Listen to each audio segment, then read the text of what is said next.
so clear that I'm actually concerned that YouTube might hold this back. So if you can make sure to share this video organically to as many people as possible, I think it's going to really help us get to the truth.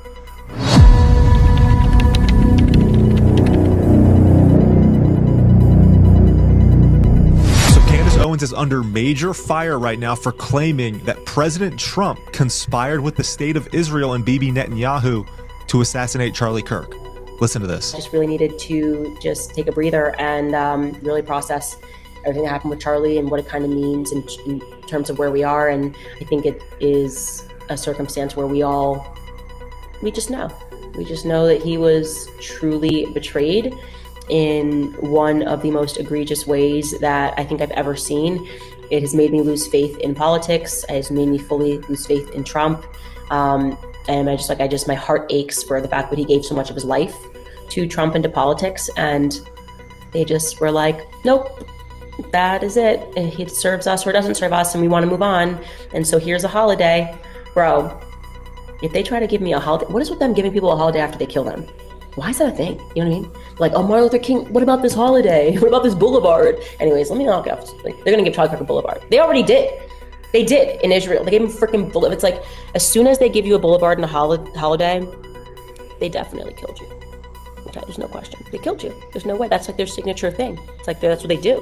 It's the Fed signature. It's how they sign off after they murder you. So like holiday and a boulevard. And it's never on the nice side of town either. Like Charlie Kirk Boulevard is not going to be on the nice side of town. Anyways, I will be back on the 27th, you guys.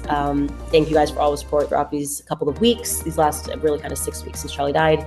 And we will see you guys then. It was just another night at Turning Point USA's event in Utah. The microphone was live. The crowd was quiet, waiting. Then, a single shot cut through the air. Charlie Kirk, a young activist in the spotlight, dropped to the ground. Blood stained the stage. Panic spread like wildfire. And yet, the cameras kept rolling. But what if everything we thought we knew about that moment was wrong? What if the bullet didn't come from where we were told? What if the angle of the shot, the evidence, the entire story had been misunderstood, or worse, hidden? Candace Owens says she's seen something the world hasn't. Look behind where everyone is looking. Look below. Tonight we follow that hidden footage, the viral video that shook the internet, and the explosive claims that threaten to rewrite the truth. Because if even a fragment of this is real, it changes everything. Today, we're unpacking a case that shocked the nation. On September 10th, 2025, Charlie Kirk, a prominent conservative commentator, activist, and founder of Turning Point USA, was shot while speaking at Utah Valley University in Orem, Utah. From the very beginning, the story was framed in simple, stark terms. A lone shooter fires at a political figure. The investigation launched immediately. A suspect was quickly arrested. The media focused on motive, politics, and chaos. But then everything shifted. Candace Owens, a well-known political commentator, stepped forward with what she calls clear video footage from an angle no one else had seen. Footage she says challenges the official story, pointing to discrepancies in the bullet's trajectory, the shooter's position, and even claims of video suppression. In this episode, we'll explore who Charlie Kirk really was and why this event mattered so much. We'll break down exactly what happened that day. We'll review the details of the police investigation. We'll dive into the explosive claims Candace Owens has brought to light. And finally, we'll consider what all this could mean for the search for truth. Full disclosure, some of these claims remain unverified or speculative. Whenever possible, I'll clearly separate the confirmed facts from the theories. Let's get into it. Let's break down the possible suspects and motives, and be clear when we're moving into speculation. Theory A, the official narrative. Tyler Robinson acted alone. A shooter fired from a rooftop or nearby building during the event. The motive could be political, related to Charlie Kirk's activism, or possibly personal or ideological. The investigation is ongoing. Theory B, Candace Owens' alternative narrative. The shot came from a different angle, from the front or a lower runway. The claim about a rifle fired from above is misdirected. Owens suggests a woman accomplice may have been involved and that the shooter was framed. She also alleges federal agencies may be withholding footage. Owens insists the weapon was not the rifle initially announced. Theory C, a broader conspiracy theory. Some online commentators propose deeper layers, multiple shooters, decoy fire, diversionary shots, or even staged elements. These ideas remain highly speculative and unverified. One user on Reddit said, Now they want to say it's a miracle the bullet didn't exit his body. This video really opened my eyes. As for possible motives, they vary across these theories. Political. Kirk's high-profile activism made him a target. Personal. An unknown adversary with access to the event. Cover-up or misdirection. If footage is being hidden, does that suggest someone is protecting a deeper truth? Empathetically, if any of these theories hold weight, the implications extend far beyond one shooting. They raise profound questions about transparency, trust in institutions, and the nature of targeted violence in today's politically charged climate. It's important to emphasize, there is no publicly verified motive that satisfies all parties. Investigators have yet to publicly conclude the precise origin of the shot, the angle, or the weapon. At least, not to the extent Candace Owens' claims suggest. With that in mind, what happened next in the legal and trial process? To understand the impact of this event, we need to see the person behind the name. Charlie Kirk was more than just a polarizing figure in politics. He was, by many accounts, a dynamic young activist. He co-founded Turning Point USA, building a large following as a prominent voice for younger conservatives across the country. His 31st year would tragically become the year of his shooting. Behind the public persona were his relationships, his ambitions, and his live on-camera style. Friends and colleagues described him as energetic, confident, and ready for the spotlight. The day he was shot, Charlie stepped up to the podium at Utah Valley University to speak to a large crowd, just like many times before. But beyond the headlines and politics, there was a man with normal human ties. Partners, mentors, friends. Those connections sometimes get lost in the chaos of news stories. So as we move forward, it's important to remember, this was a life interrupted, and a tragedy for those who truly knew him. With that in mind, let's turn to what happened. September 10, 2025. Utah Valley University in Orem, Utah. An outdoor event. Charlie Kirk took the stage. The crowd gathered. The sound system was ready. Then, a loud crack echoed through the air. Many who heard it immediately identified it as a gunshot. Video clips quickly circulated, showing Kirk raise his hand to his neck, then collapse into the chair behind him. Blood was visible at the scene. Chaos erupted. Security and event staff rushed forward. Some attendees fled in panic. Emergency services arrived swiftly. Kirk was transported to the hospital, where he underwent surgery.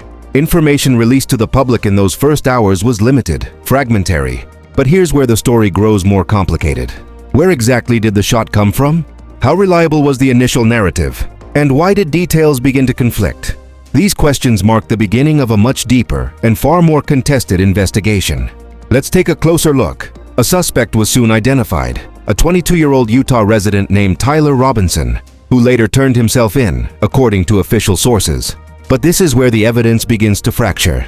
The official narrative described a rifle shot fired from a rooftop or nearby building, some distance away, striking Charlie Kirk in the neck. Yet, Candace Owens claims she obtained footage from a camera positioned behind Kirk's podium, a vantage point largely absent from public view. From that angle, she says she saw no exit wound and no obvious blood spatter behind him. Owens suggests the bullet may have entered from the front, not from above or behind, as the official story states. She further alleges a woman was seen with the shooter, and that certain footage has never been publicly released by the FBI. These claims have ignited intense debate online, spawning new theories. Candace Owens insists Charlie's neck did indeed stop the bullet. Without question, 100%. It means he was shot with a completely different gun. And from online discussions, video circulating online shows a different angle of the Charlie Kirk shooting, an alternate angle showing the bullet originating from Charlie's right side. So what do we have here? A mixture of verified facts. That Kirk was shot, that the investigation is ongoing, that a suspect is in custody, and a host of contested, unverified claims about the angle of the shot, alternate footage, and alleged suppressed videos. The turning point, according to Owens, is that footage behind the stage. Footage, she says, changes everything. Whether that's true remains unresolved. But for investigators, it could be significant, if it's authentic. What we still don't know, the full chain of custody of that footage, the complete ballistic report, and a fully transparent investigation into these alternate angles. Next, we'll examine suspects, possible motives, and the competing theories surrounding this case. As of today, the investigation remains active. The mainstream reports confirm that Tyler Robinson was identified as a suspect and that he turned himself in. But crucial elements of the case remain unresolved or have not been fully disclosed to the public. We still don't have a fully public ballistic or autopsy report verifying the bullet's entry and exit wounds, or its exact path. Nor have all camera angles or security footage, the very footage Candace Owens claims exists, been released. And there's no clear, publicly disclosed motive, nor any definitive legal conclusion on possible accomplices. Because of these gaps, from a transparency standpoint, this case is far from solved. We find ourselves in a difficult space, somewhere between an active investigation and full closure.